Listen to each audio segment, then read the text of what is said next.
Chris, what's your view on these kind of things?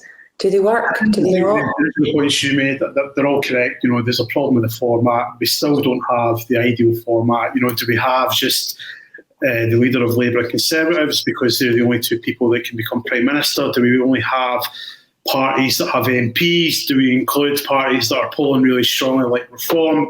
Because we're in a multi-party democracy, it's not a presidential election, as Douglas says. It's not like the US. We don't just have two candidates. Nobody can quite make up their mind on what they want from these. And then we also throw into the mix, do we have the Scottish party leaders? It's just too many of them. It's too many programmes. And, I'm all for, having, say, one on ITV, one on Sky and one on BBC, and that be it.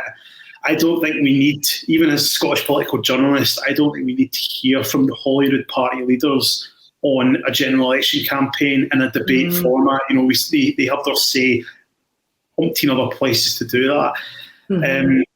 More generally, do they change people's minds? I think the first debate in every election campaign, I think there is always an interest, and I think they do get relatively large audiences. But I think by the time the last night's one on the BBC in Nottingham, I think a lot of people had either tuned out or were just doing other things. The Euros is on, the football's on, it's summer, it's light evenings. People are going out and living their lives and enjoying a bit of downtime.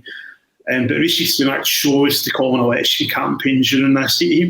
Presumably his team factored this in. But I think a lot of people have either made up their minds on how they're going to vote, or they've chosen to zone out completely. They'll maybe engage next week when it actually comes to the crunch and they go to cast ballots. Yeah. I think right now, no, most people don't want to watch these debates.